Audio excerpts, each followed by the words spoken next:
नमस्कार, मैं हूं सोमेश ठाकुर और आप देख रहे हैं वीटीएस लाइव न्यूज़। और जैसे कि आप सभी लोगों को पता है कि पिछले 2 दिन पहले चरखी दादरी में एक मर्डर हुआ। और मर्डर मैं इसलिए कह रहा हूं क्योंकि एक दिन बाद ही चरखी दादरी पुलिस के द्वारा ही खुलासा किया गया कि जो एसटीएफ की जो टीम थी, पुलिस की जो टीम थी, उसके द्वारा ही कहीं ना कहीं जो गोलियां चलाई गई और उन्हीं गोलियों में एक निर्दोष लड़के की जान चली गई। 27 साल का नाम बिंदर और चरखी दादरी वासी है। उन्हीं के फादर हमारे साथ यहाँ पर हैं, उनके लीगल रिप्रेजेंटेटिव हमारे साथ में हैं। आज यहाँ पर आप देख सकते हैं, यहाँ पर काफ़ी सारे जो यहाँ पर लोग हैं वो यहाँ पर पहुँचे हुए हैं चरखी दादरी लघु सचिवालय में। और यहाँ पर इन्होंने न्याय के लिए आज चरखी दादरी प्रशासन को एक ज्ञापन भी सौंपा है और साथ ही साथ ये भी अपनी इच्छा जाहिर की है कि जो इंक्वायरी चरखी दादरी पुलिस कर रही है उसकी जगह पर कहीं उस इंक्वायरी को ट्रांसफ़र किया जाए दूसरी क्राइम ब्रांच को या किसी और बड़ी अथॉरिटी को ट्रांसफ़र किया जाए, ताकि एक संतुष्टि भरा कहीं ना कहीं उसका जो इन्वेस्टिगेशन है वो हो सके। यहाँ पर हमारे साथ में है सबसे पहले उनके फादर जो हैं कृष्ण कुमार जी। इन्हीं से ज़रा बात कर लेते हैं। जी, अगर आपसे बात करूँ तो जो बेटा था वो कहाँ जा रहा था और किन हालातों में उसके साथ ये जो हादसा हुआ? वो दुकान पर बैठा था जी, वो चाय पी रहे थे जी, पीछे से वो गाड़ी आई जी, उन्होंने उसे बगैर देख के बगैर उसे गोली चला दी जी, पीछे से गोली मार दी, वहीं ढेर हो गया जी लड़का। उसके बाद गाड़ी वाले थे जो आगे बैठे थे दो, उन्होंने गाड़ी बजा ली जी, उनके पीछे किया उन्हें। उसके बाद मेरे लड़के की फ़ोटो भी खींच के ले गए हैं। वो फोटो खींच के तो वहाँ से वापस आए हैं और उन्हें सीटीसी कैमरे का सारी तस्वीर आई हुई है जी, तो सारी पुलिस के पास है जी। जी, अगर आपसे पूछूं, बेटा रेगुलरली वहाँ जाता था या आज किसी जैसे उस दिन किसी काम से गए हुए थे? नहीं, वैसे ही बैठे थे जी, चाय की दुकान पर चाय पी रहे थे जी। बाहर बैठे थे? बाहर बैठे थे, खेत में जा रहा था जी, वहाँ उसके दोस्त मिल के वहाँ बैठ के चाय पीने लगे थे जी। जैसे कि बताया जा रहा है ब्रेजा गाड़ी थी और ब्रेजा गाड़ी में वहाँ पर फायरिंग हुई, तब उनको गोली लगी है। तो वो कहाँ से क्या कुछ निकल के आ रहा है? ये क्या पुलिस झूठी अफवाह फैला रही है? पुलिस झूठी अफवाह फैला रही है, पुलिस ने ही गोली मारी है जी। अच्छा, तो आप लोग अब आज यहाँ पर पहुँचे हो, क्या कुछ आप लोगों ने डिमांड रखी है प्रशासन के सामने?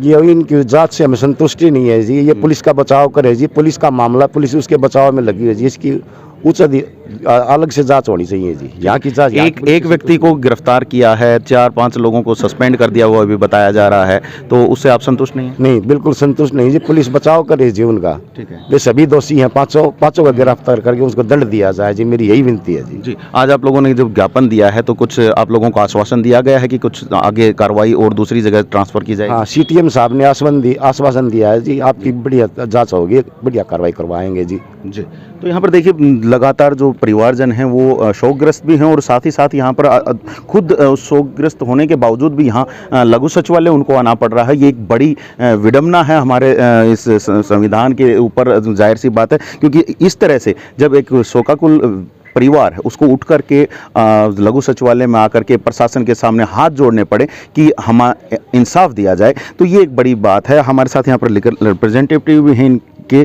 संजीव जी, बात करें अगर इनके केस की, तो क्या आपको दिखाई दे रहा है किस तरीके से आगे केस बढ़ रहा है और जो सरकार और जो प्रशासन जैसे कि जो कर रहे हैं वो आपको किस तरीके से दिखाई दे रहे हैं? देखिए, जिन्होंने मर्डर किया बच्चे का, बिंदर का, एक निर्दोष आदमी को मारा है, एक आम आदमी के साथ कोई वारदात हो जाती है आम पब्लिक में तो पुलिस सारे परिवार को उठा लाती है, उनके रिश्तेदारों को भी उठा लाती है, बिना वजह भी उठा लाती है।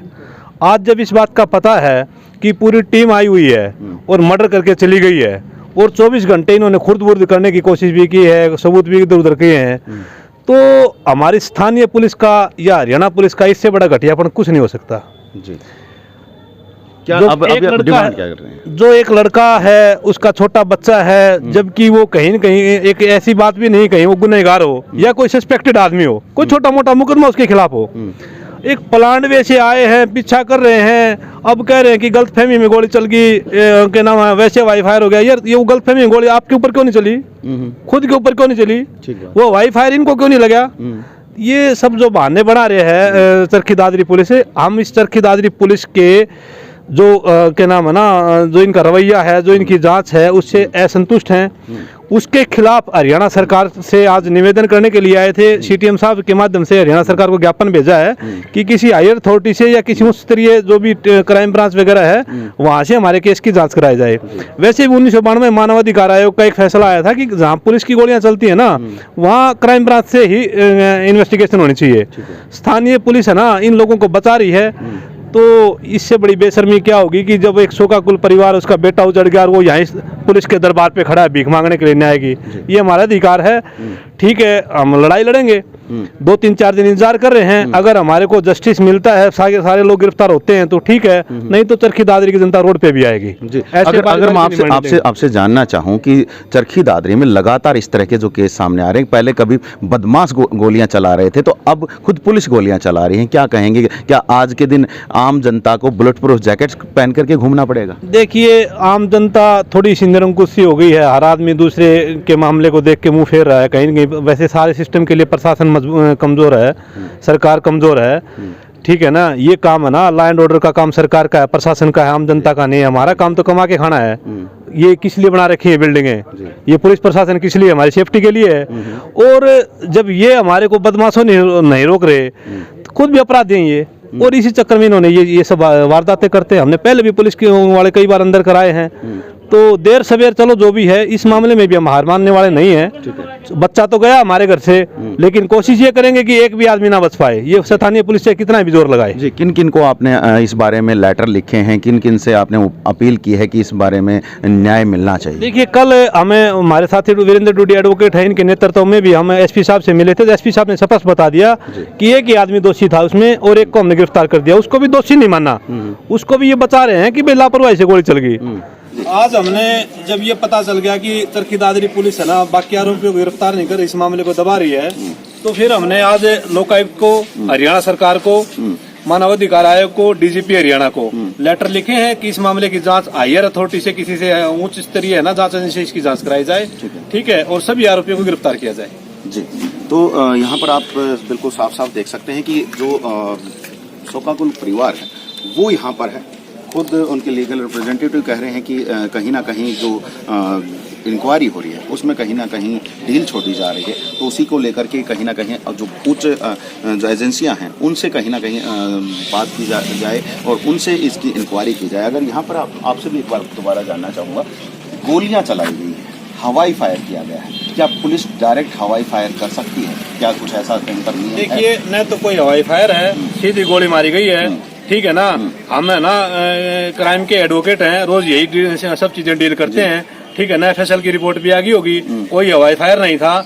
गाड़ी सामने खड़ी है, अल्टो गाड़ी है, हवाई फायर तो ऊपर होता है भाई, गाड़ी में गोली मार रखी है, ठीक है ना। 100% मर्डर है, ठीक है, कोई हवाई फायर का कोई चक्कर नहीं है। क्या पुलिस सीधा फायर कर सकती है बिना सामने से फायरिंग? देखिए, जब आपको सामने से फायरिंग हो रही है, आप अपने बचाव में तो फायर कर भी सकते हैं। जब सामने वाले बंदे इनोसेंट है, उनके पास चाकू, छुरी, डंडा तक नहीं है, उनके ऊपर मर्डर कर रहे हैं, तो उनके ऊपर गोलियां चला रहे हैं, ये लीगल बात नहीं है। 100% मर्डर है, ये ऑफेंस है। ये जानबूझ के मर्डर किया गया।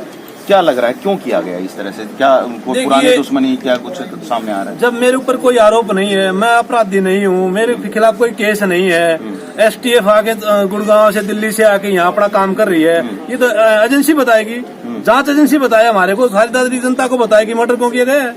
ये हमारा काम थोड़ी है, ये तो मर्डर करने वाला बताए, उससे ज्यादा एजेंसी पूछे। जी बिल्कुल। तो यहाँ पर आप देख सकते हैं कि जो शोकाकुल परिवार भी यहाँ पर न्याय की मांग कर रहा है, वहीं लीगल रिप्रेजेंटेटिव भी जो लीगल चीजें हैं वो के बारे में बता रहे हैं कि ऐसे ही डायरेक्ट फायर नहीं होता है, और यहाँ पर डायरेक्ट फायर किया गया।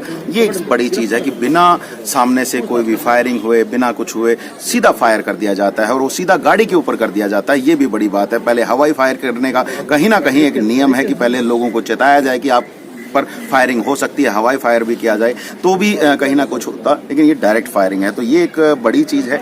और जाहिर सी बात है, इसकी न्यायिक जांच जो है वो जरूर होनी चाहिए। इसको बहुत अच्छे तरीके से जो इसका इन्वेस्टिगेशन है होना चाहिए। जहां पर इन लोगों की मांग है उसको सरकार को, प्रशासन को, पूरे को ध्यान में रखना चाहिए, और एक उच्च एजेंसी को कहीं ना कहीं ये जो जांच है इसको ट्रांसफर करना चाहिए। तो ये बड़ी चीज़ है। आपको लगातार इस पूरी घटना पर बना करके रखेंगे, क्या कुछ आगे होगा वो भी आप तक पहुंचाएंगे। तो अभी के लिए बस इतना ही रख रहे हैं। अभी के लिए आप मुझे दीजिएगा इजाजत। मैं सोमेश डाका, VTS लाइव न्यूज़।